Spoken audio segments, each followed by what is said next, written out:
Greetings from Cooperstown, New York. Welcome once again to another in our continuing series of virtual voices of the game. Today, we're going to do something very special for a late member of the Baseball Hall of Fame. It is a tribute to Henry Aaron, and we will do that with Brian Kenny, a baseball historian and now a longtime anchor for the MLB Network. Brian joins us on the line from his home. Brian, thank you for joining us on relatively short notice. We arranged this program only a few days ago. Although Henry Aaron was 86 years of age, I, like a lot of people, stunned to hear the news. I guess it's never easy when you hear about someone of Henry Aaron's stature passing away. What was your immediate reaction when you heard the news roughly 10 days ago? Well, yeah, Bruce, I was stunned too, and we're still, dealing with all the losses that we've had from Hall of Famers and former baseball players. Most notably, Don Sutton recently and Tommy Lasorda. I was taping a Top 10 Right Now show with Cliff Floyd in the morning, so we were in the studio in Studio 21, named after Roberto Clemente. And when we heard the news, and our producers just said it abruptly in my ear, and Cliff and I both just kind of stood there and just, took a deep breath, because it is impactful.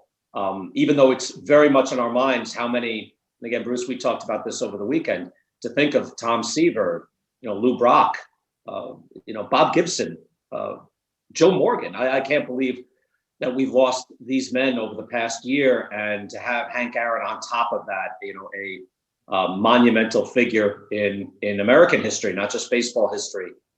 Really, it hits you hard. I think it hits a lot of people hard, because he played for so long, so he spans generations. And then when he was retired, he comported himself with such dignity. He was such an ambassador for the game and the country that he signified something. So he was a larger than life figure for decades. And many of us who, whether we're old or not so old, we grew up watching Hank Aaron in one way or another. So it really did hit hard, and it's still sinking in. Yeah. We're both roughly the same age. You might be older by a year or two, but we're in the same neighborhood.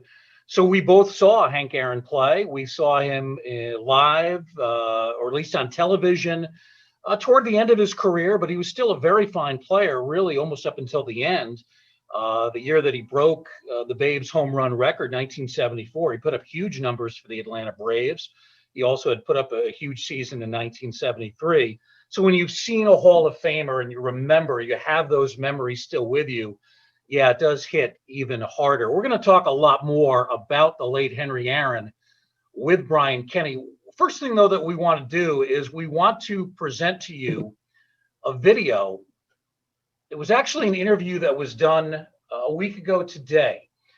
Brian was here at the Baseball Hall of Fame, and he was here ostensibly for the election announcement by the Baseball Writers Association of America. But he was also here to do an interesting interview in the Hank Aaron Chasing the Dream exhibit, which is located up on the third floor of the museum. It's an exhibit that's been in place now 12 years, since 2009, when it initially opened. And during the course of Brian's visit to Cooperstown, he was here for a couple of days last week, he had a chance to talk to our Vice President of Exhibitions, Erik Strohl. Erik took Brian through the exhibit up on the third floor of the museum. Let's take a listen and a look to their conversation. With me right now is Vice President of the Hall of Fame and Chief Curator, Erik Strohl. Erik, it's great to see you again. BK, always great having you guys here.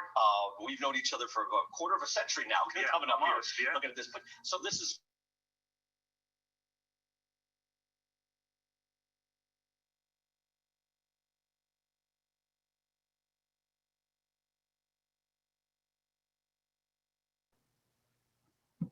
Well, it was about 2007, and we're thinking we wanted to redo something related to our records room, and know that Henry Aaron, at this point in time, he's getting up there in age, and it's like, we really need to capture this story, tell this story.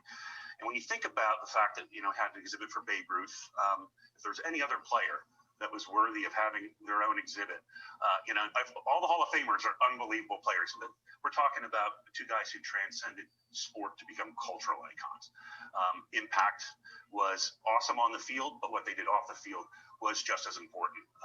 So we figured, no better time than now.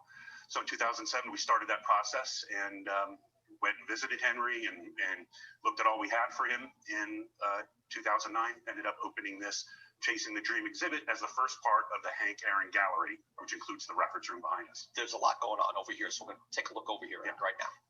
So, Erik, we're looking here at the early days of Hank Aaron. There's the iconic shot when he was 18 years old and leaving home. This is fascinating, though. You have plaques in here that he won in high school, right? And where were these items that you found these? So these were in his house. He grew up in Mobile. We went down there in 2007. The house was still in situ, intact. His mother had passed away, but this stuff was still in there. It was almost like walking into a time capsule a little bit. But we met Henry there and his sister and his brother, and we just kind of went through the house, got to sit on the front porch, listen to Henry tell stories about growing up and playing baseball in Mobile. Just amazing. And the whole point of this first part of the exhibit is to let people know what the early part of Henry's life was like, growing up, playing in Mobile, playing with Indianapolis, and then, of course, getting signed by the Braves in 1952, and then playing in the Sally League and desegregating the Sally League. And he also played in Eau Claire in Class C in the Northern League. And for the house, we'll see here, these are pieces of the house that Hank grew up in, right? This is from the actual house in Mobile? Yeah, bricks and a porch post. Now, what we wanted was the mailbox. In fact, Henry said, the mailbox would be a great piece for you guys to have. It seems like a good symbol for the house. Yeah. And somebody had taken it, had removed it from the front yard, unfortunately. What was it like for Henry to be back there at the time? He always got a little bit emotional talking about Mobile and all the great baseball talent, Hall of Famers that came out of Mobile. And at that point, the trip was really twofold. It was one, to go and talk to him, get to see what was still there, what else can we do to supplement. He knew we wanted to do an exhibit. But at the same time, Mobile was preparing to move the house, and the city was involved in everything, to actually lift the whole house up, put it on truck, and drive it to the Mobile Bay Bears ballpark. And they installed it as a house museum in the parking lot of the Mobile Bay Bears. So we, at the Hall of Fame, also helped consult on that project. So that was pretty cool. And here are some of Henry's most prized baseball possessions, Erik, right? That's the MVP award, one of his gold gloves, right? So he donated these things to the Hall, even as a player, you're saying? Yeah, his donation started as a player, and then following his induction in '82, throughout the '80s, he continued to donate things to the museum. And that's something, it does need to be mentioned. The fact that Henry basically gave us everything he had. It's almost unprecedented in the history of the Hall of Fame to have a Hall of Famer give everything they have to the Hall. And so we added stuff over the years, and then in 2007-8 we went down and got a lot of other things to add on. In this exhibit alone, there's probably close to 50 things that he donated to the Hall. Including, I should mention, the World Series ring from 1957. That's his World Series ring. That's his World Series ring. It's very hard to get World Series jewelry, as you would imagine, from Hall of Famers. If you're going to keep anything, you keep your trophies, you keep your jewelry. Right. And maybe some of the actual equipment and stuff you're more willing to part with. But yeah, we've got his only World Series ring, his only MVP award, by the way. It's unbelievable. Henry Aaron only won one MVP award. Right. And then he had 3 gold gloves. We have 2 of them on display. We have all 3 in the collection. He won 2 batting titles. We've got both of those silver bats in the collection. And then, of course, a lot of the bats and balls from his hitting marks as he was going forward. Wow, a lot of records. It's hard to keep up with everything that he set, especially at the time of his retirement. Amazing. On Friday, I was watching you guys with George Will, and he said something which was so apropos, because I remember thinking about that when I was doing this panel. And he said when Henry Aaron retired in 1976, he had the record for the most records held. Record in and of itself. Yeah, which is true. So it's between Major League and National League records, it's probably about close to 25. And over the course of his career, he finished, I think, more than 40 times as a league leader in the hitting categories. Here's the pitch by Downing. Swinging. There's a drive into left center field. That ball is going to be out of here. It's gone. It's 7:15. There's a new home run champion of all time, and it's Henry Aaron. And here now is, Erik, not just Henry Aaron's uniform, but that is the uniform he wore when he hit 715, right? From that day off Al Downing. That is the one right there. Yep. Wow. In here too, these are the bats, 600 home runs, 3,000 hits. You donated all these. Yeah, 500 home runs below. And of course, he was the first player to have 500 home runs and 3,000 hits, which is a short list. Now has 6 people, but he was the first. Wow. So again, these are milestone items from an unbelievable career, and without hesitancy, Henry, this stuff came us back in the 80s. I want to point out as well that here in the museum, you take pains to tell the history of the game. And that's some of it is not perfect, right? And some of it is history. And certainly what you have here with Hank and chasing 714, chasing Babe Ruth's record, you try to tell the story of what he went through at the time. Tell us about what's in the display. Yeah, we have some. We actually have 2 letters in there, and so I know that anyone who follows baseball history is aware of what Henry went through as he was trying to eclipse Babe Ruth's record. Faced a lot of racism and a lot of people not happy about seeing Babe Ruth's record about to be broken. So it was an extremely stressful time for him. And of course, finishing the season in 1973, only 1 away, having to go through a whole off season.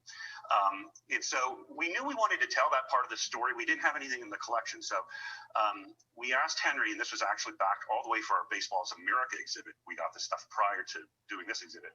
We wanted a piece of hate mail because we knew that they had saved it, because they knew it was important to have that documented. And Henry said, okay, I'll give you a piece, but you can't show a piece of negative mail without showing a piece of positive mail, because I want everybody to know that you focus on that story. That's the negative story. Right. And it's always good news, right? And it's an interesting story to tell. But he's like, for every piece of hate mail I received way more positive mail. So people need to know that the full picture, the well-rounded story. And so that was really the agreement we made with him. He wouldn't give us a piece of negative mail unless a piece of positive mail followed it. So that small one there is a piece of negative mail. And then the larger typewritten piece was from a gentleman who named his son after Aaron, a medical doctor. So even you telling that story gives us a better picture of who Henry Aaron was, right? Yeah. That he had the understanding of what the legacy should be and what should be remembered, the good and the bad. And there's good and bad from all these things that happened in history of baseball. He was unbelievable that way, just understood his place in what occurred in American history and culture, and making sure to use this as a teaching moment, but that everyone understands the full picture. And yeah, an amazing thing. And there is the highest honor given in this country to a civilian, the Presidential Medal of Freedom. That's, Erik, that's actually it. Yes. That Hank Aaron got from George Bush. Yep, right. And that smaller one next to it's the Presidential Citizens Medal. It's the second highest civilian honor one can receive, and he got that from Clinton. Wow. And there's more here too. There, as you go back and around, there's the records, the 755, and then Barry Bonds with the 762. But when they come here, when fans come up here, Erik, what do you hope they take away from the Aaron exhibit? I hope that people understand the full notion of the man, not just the ball player, the guy that was one of the best ball players ever, and set an unbelievable record of consistency, which is mind-boggling. But not just that, what his legacy was off the field, what he did. One of the first African-American executives with the Braves after he retired, starting the Chasing the Dream Foundation and all of the unbelievable causes that he has backed over the years, giving millions and millions of dollars away to kids and youth that are at risk to allow them to chase their dreams, which is something he said all the time. And the fact that then the world recognizes this, right? When presidents give you the highest honors that are attainable. I think it shows everybody that, Henry was a Hall of Fame ball player. He was also a Hall of Fame human being.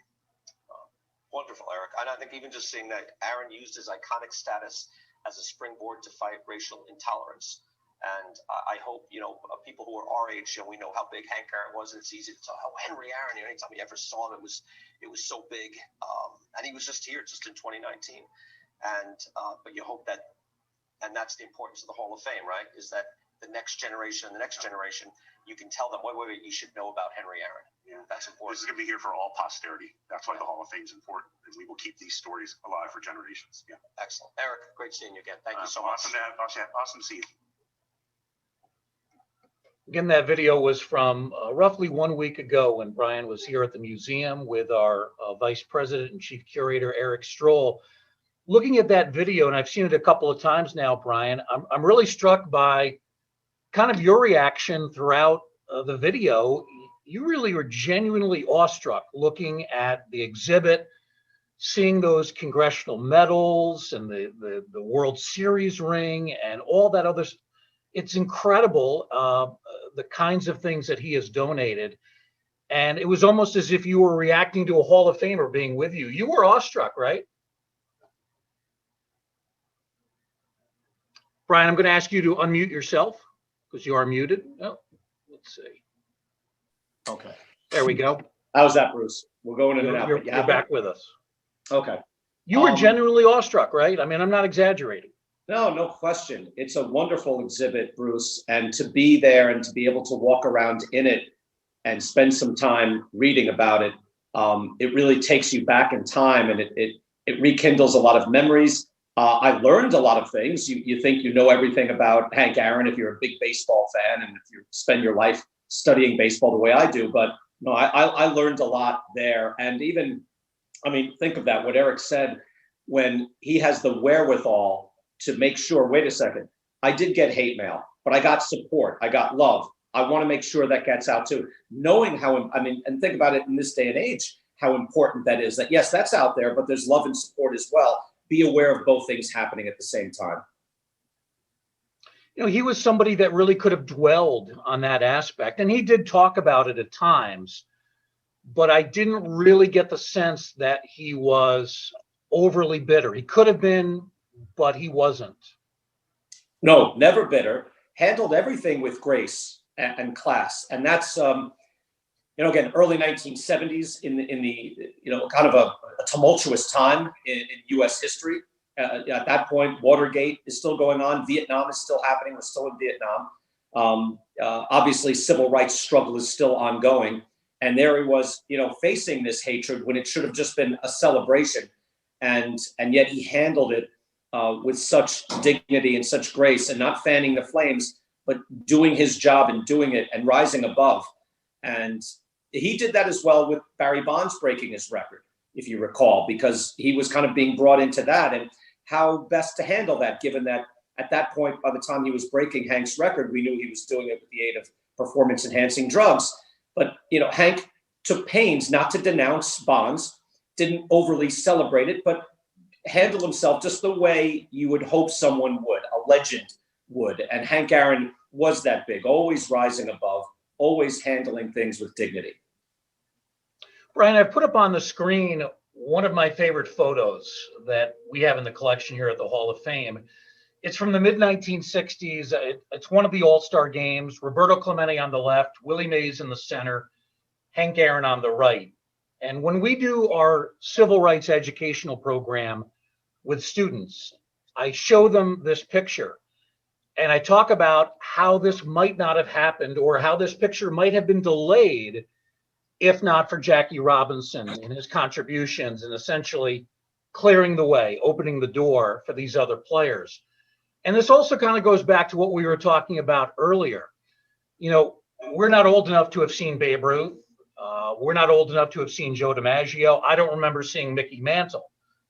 But I can tell people I saw these three guys, Clemente, Mays, and Aaron. And that's pretty good right there. Oh, look, these are giants of the game. And for these players, someone like Hank Aaron, who played right in the 70s, we're talking about facing, hostility, facing racism, and just having to endure that, playing in the Negro leagues, then integrating the Sally League in the minor leagues, and what he must have gone through, not being able to stay in the hotels with his team, or there's stories of his team, being.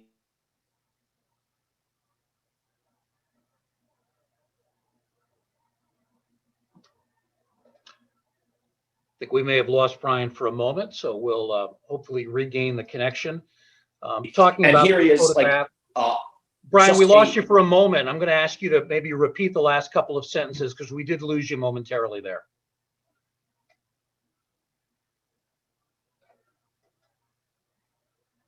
When he's facing it again at a national level, he's still not bitter.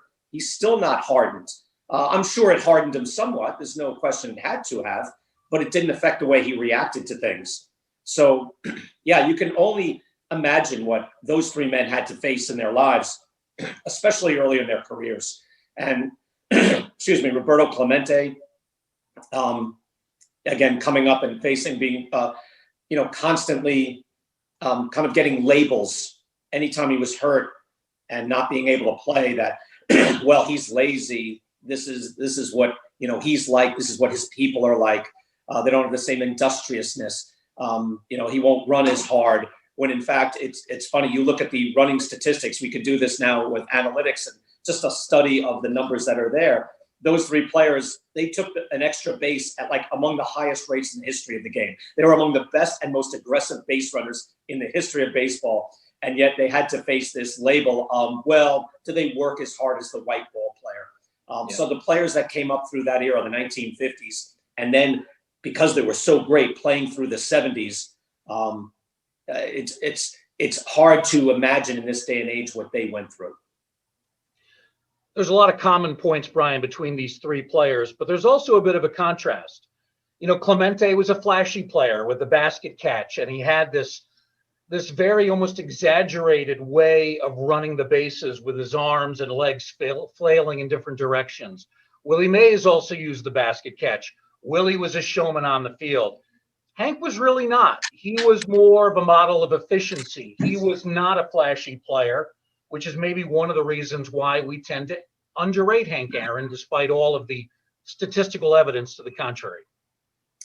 Well, there's a lot of reasons why Hank Aaron kind of snuck up on Babe Ruth's record. Not exactly. He was known. He was in the All-Star game every single year. He was a huge star, of course. But Willie Mays, being the great center fielder that he was, and also winning championships early in his career and being lauded early by most everyone as the greatest player anyone had ever seen. Leo DeRocher was kind of at the forefront of that. And so to be in the shadow of Mays, and then while you have Mickey Mantle of the Yankees, another center fielder who was a true all-time great. This is also coming off Joe DiMaggio. And in the National League, Stan Musial is a few years older than Hank Aaron, and he's the best player in the National League. There's just a lot of big stars there. Hank Aaron was one of them. But you're right, there always seemed to be someone just above or ahead, even though he was a great all-around ball player. And most people did think that Willie Mays would be the one that would break Babe Ruth's record. But Hank Aaron just kept plugging in 35 homers a year, 40 homers here and there, 37, and he got there. And the most amazing stat to me, there's so many stats, we talked about the records that he broke, but I try to put this in when I'm emceeing the Hall of Fame ceremony when they're coming out. I think I even put this in last year, 2019, the last year that Hank was there, it will be. And I wanted to make sure if I could just get one stat in there beyond the home run record, it's that he broke Stan Musial's total bases record. And then he broke it and got above Stan Musial by more than 700.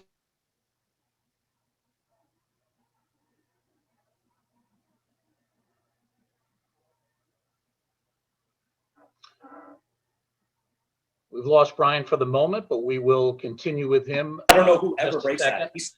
Brian, we lost you there for just a second. I wanted to talk about this uniform that you and Erik touched upon during your tour of the exhibit.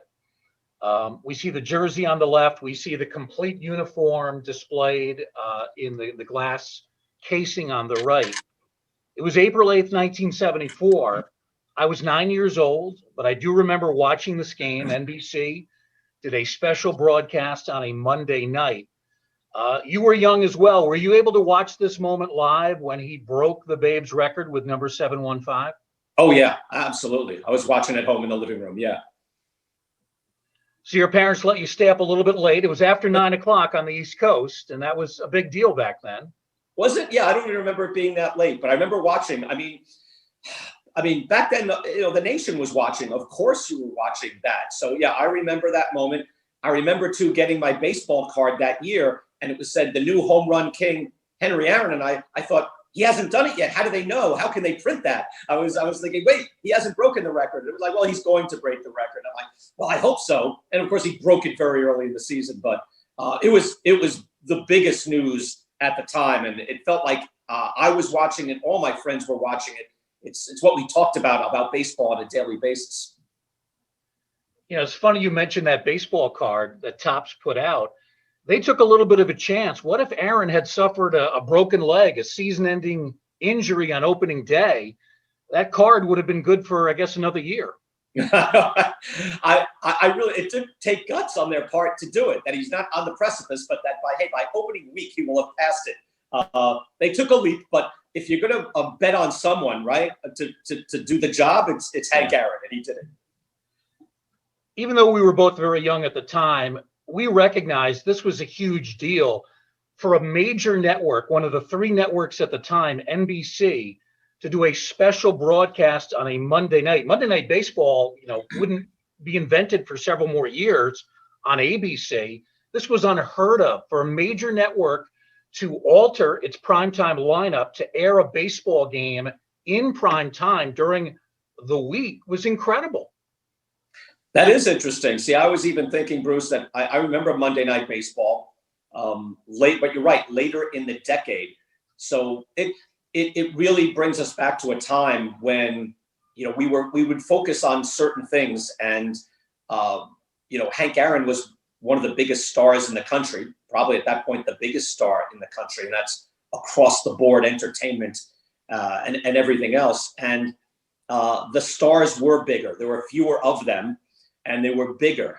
And it was, even though TV was out, they were a little more remote than the players of today. So he did have kind of that mythic status. And, you know, think about it. If he's breaking in the mid 1950s, you know, so my father, you know, is watching him his whole life. So, you know, from the time he's a teenager, and there he is now, I'm a little leaguer and I'm watching Hank Aaron, and he's, you know, still hitting 40 home runs a year. So, you know, that, you know, the legendary ball players stand the test of time because they're playing 20 full years. That's covering a lot of our growing up, or if it's the next generation, their adulthood. And you see them all summer long. So you have to take yourself back, for people who are younger, to take yourself back and realize just how big that was. 714, it's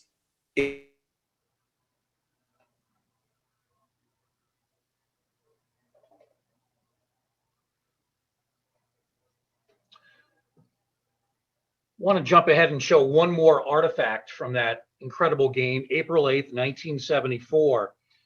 Here we have the lineup card that Hall of Famer Eddie Matthews, who was the manager of the Braves and a longtime friend of Hank Aaron.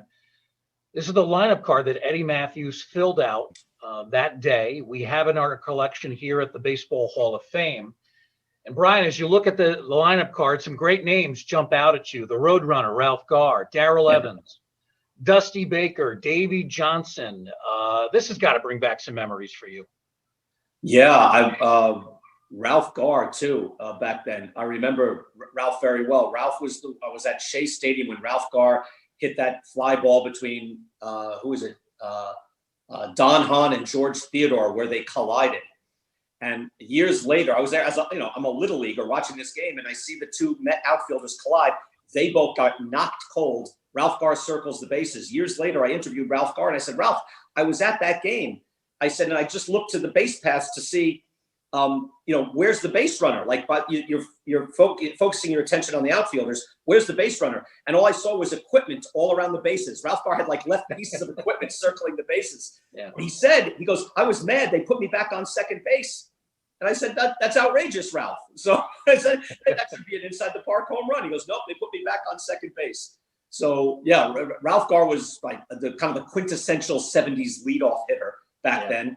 Darrell Evans, very underrated as a power hitter and a Hall of Fame candidate, really. Dusty Baker there, right? That's Dusty right after Hank, right? Yeah, yeah. So like Dusty Baker has a very good case for the Hall of Fame between his managing and his playing career. So yeah, that's a great Braves team, as it turns out. Interesting. The manager, Eddie Matthews, filled out the lineup card, and he's supposed to sign his name at the bottom. He didn't put his first name. He just put Matthews. That was it. No first name in this case of this signature. But then there's a notation, different handwriting, different ink at the bottom. And it does say Hank Aaron's 715th home run. Not sure who put in that extra notation, but just to make sure that everybody remembered exactly what this lineup card represented. just a couple more minutes with Brian Kenny. Brian, I want to talk a little bit about Hank's personality. I imagine your years at ESPN, MLB Network, that you had a chance to meet and maybe even sit down with Hank, talk to him. For those who didn't know Hank's personality, what was he like? Well, he was very gentle. He was composed, statesmanlike. You would see him at the Otesaga with his wife, Billy, just quietly moving about. Obviously he was always in demand wherever he was. So whether it was at the Otesaga for induction weekend or whether it was at the World Series, he frequently went to the World Series, and I would see him there and say hello because he would there. The Hank Aaron Award would be awarded there. And there would be the stars would be brought in. I was looking through some of my pictures and I saw a shot of Giancarlo Stanton there with Hank Aaron. And there's Hank, dressed nicely, but just seated, and he'd stay seated. He wasn't up and running around, he's up there in age. This is only a few years ago. And Giancarlo Stanton, this monstrously huge guy. And Giancarlo Stanton, when he saw Hank Aaron, you could see just the look on his face. Oh my God, it's Hank Aaron. So Giancarlo, sat down next to Hank and just chatted with him for a while, but you could even see how he held Hank Aaron in awe. He was, you always.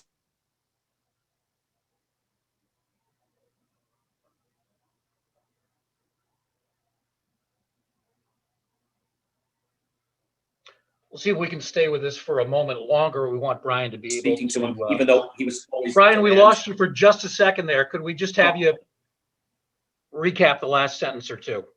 Oh, okay. He always would focus and pay attention to what you were saying when he was speaking to you, even though you knew everyone in the room wanted a piece of him and wanted a few minutes. I can't imagine what it would be like to be Henry Aaron and be in demand that often. But he composed himself like you hope your baseball heroes would. Yeah, he really remained modest, soft-spoken, reserved till the end. When you were around him, he wasn't necessarily somebody that commanded a room, and certainly was not a boastful man.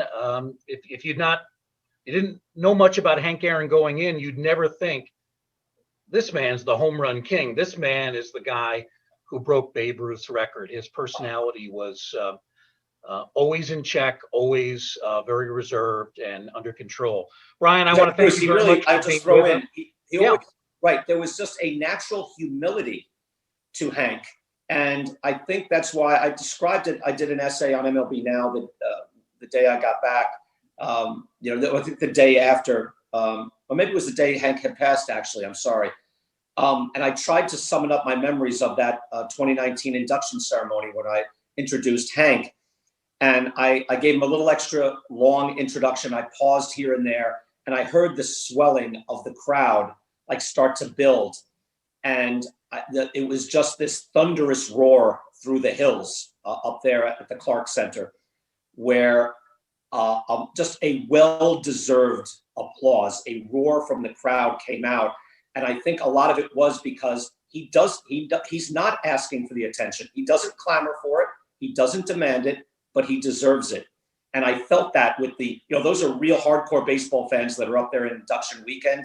And they knew this is one of the true legends of the game who deserves it. He's not asking for it, doesn't demand it, isn't looking for it, but he totally deserved it through his life and his career. And he got it that day. And I think that's what it was like being Hank Aaron, that natural humility that he carried with him on a minute-by-minute basis. Well said, Brian. Thank you very much for joining us. I know it's been a busy day for you. You've been on the air, even though you're at home because of the snowstorm down in the tri-state area, but we really do appreciate your time. Thank you. Okay. Thank you, Bruce. Again, Brian Kenny of the MLB Network offering his thoughts on the late Henry Aaron, who passed away last month at the age of 86, one of the true legends of our great game. Before we wrap up for the day, I want to thank Brian. I want to thank all of our viewers and listeners for being with us today. Also want to thank our sponsor. I failed to mention them at the beginning. I need to do that now. We want to thank the Ford Motor Company for their generous support of this and all of these other virtual programs that we're able to bring to you. We could not do it without the financial support, the generous support of the Ford Motor Company. We hope you've enjoyed our tribute to the late Henry Aaron. Have a great day, everybody. Take care.